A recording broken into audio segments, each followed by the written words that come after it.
What's going on, YouTube? JT is Reborn here, and welcome back to another edition of my DC comic book reviews. And in this video, we're talking about DC K.O, The Kids Are All Fight Special. So this one is written by Jeremy Adams with artwork by Travis Mercer, and this is another DC K.O tie-in. It kind of takes place right before the events of the last issue of Titans, because it kind of leads directly into that. It's kind of like simultaneous in a way. It's like in the middle of it, and then it kind of goes off simultaneously and branches off into its own thing. But basically on the Watchtower, Donna Troy and Roy Harper, and you can hear my thoughts on some of the Titan stuff if you check out those videos. They're getting off to go to Earth to deal with like a distress signal of some sort. That's where they face off against Grail and all that in the other books. But Jon gets kind of left on guard duty over the kids. Now, Jon is the son of Superman, right? He's got all these amazing Kryptonian powers, but instead Roy Harper kind of gets on his case and he's like, look, you're going to keep an eye on my daughter. You're going to keep an eye on these kids, even though I don't have superpowers. So it would probably make more sense for you to go down and do these things, but I'm still going to get in your face about it. If anything happens to my baby girl, I'm going to take a kryptonite arrow and just stab you. Here's a good idea, Roy. Why don't you stay with your daughter and have Jon go down to deal with this threat? I mean, you're the adult here. Watch the kids, you deadbeat dad, you. Because that's one thing I've given crap for in terms of Roy's character in like the Titans book. He felt like such an absentee father to his own daughter. And not that like Leanne's mom is any better. She was stealing stuff from the Justice League, which I guess they kind of briefly referenced that there. I guess they're not really on good terms. But yeah, Roy is like, I got to go with Donna Troy so we can stop stuff and then hook up off to the sides a little bit. But if anything happens to my daughter, I'm going to stab you. Roy, why don't you stay behind and watch your kid, you deadbeat dad, you?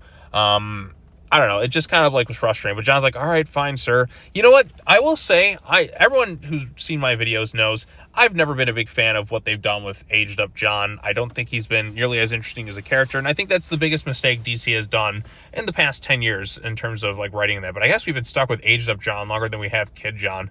But I will say, since Jon has been aged up, this is the most I've actually enjoyed the writing for him as a character. He's actually kind of fun, a little bit awkward right there.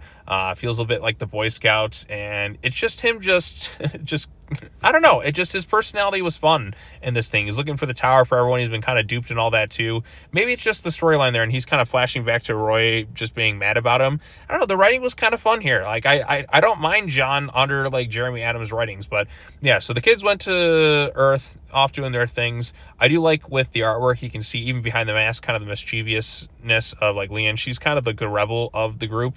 And of course you had all these other characters brought in by Granny Goodness, who seems to have influence over things like Thunderheart, Iray, and Wonder Girl, Yara Flor, Stargirl, Mad Harriet, and so many other things are under the control of that. But Jon's in kind of a bad place, and he's pretty much just begging for help back on the moon. And who does he get but Cassandra Cain, who is covered in green slop or whatever. Why are they taking breathers like this? Maybe is it just, I mean, the world's ending and all that too, I don't know. But yeah, Cass agrees to help him, and they go investigate, and you know, they do their thing to try and free them under the influence of Granny Goodness, and they do get into some fights there. Jon can utilize some of his other powers and all that too, which is pretty cool. It's fun to see Granny Goodness get kicked in the face by Cassandra Cain, and I liked it. I think this is a pretty fun comic. And then of course the big ending reveal, the return of Static Shock in this, and I didn't expect Static Shock in this issue because I wasn't really reading the solicitations too much. I just kind of went and read the issue. Seeing Static show up was pretty awesome, because I miss seeing kind of Static in a few things. I mean, they have in the history of the DC universe, but I feel like I haven't read a book with him in a while, and having him show up was genuinely a nice surprise. And it says the fight here is going to continue in Titans number 32. So now they've kind of got everyone cleared out of the control of the villains. They're going to go and do their thing and try and help where's needed. And also there's a preview of DC Green Lantern Galactic Slam, which I've already covered on the channel, so you can check that thing out. But yeah, I actually thought this was a pretty fun tie-in. Maybe my favorite so far aside from Galactic Slam. And again, Jeremy Adams was the writer. He knows how to do fun with a bunch of kind of youthful characters. I mean, he wrote the Super Sons movie, and I liked his book, his run on Flash and all that too. So he's a good writer, and he actually brought some fun personality back to Jon that I feel like has been kind of missing for a while.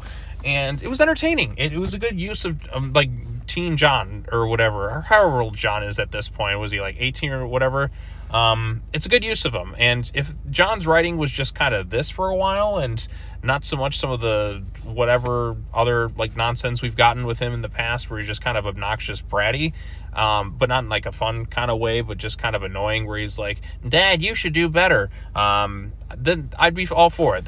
Jon was actually enjoyable. So yeah, good stuff overall. Good stuff overall. What did you think of the issue? Let me know your thoughts in the comment section down below. Be sure to like this video, share it with your friends, subscribe to the YouTube channel for more content, hit that bell for notifications, all that fun stuff. I got a few more videos I'm going to get to today, and then we'll move on to the next thing. So peace out, everyone.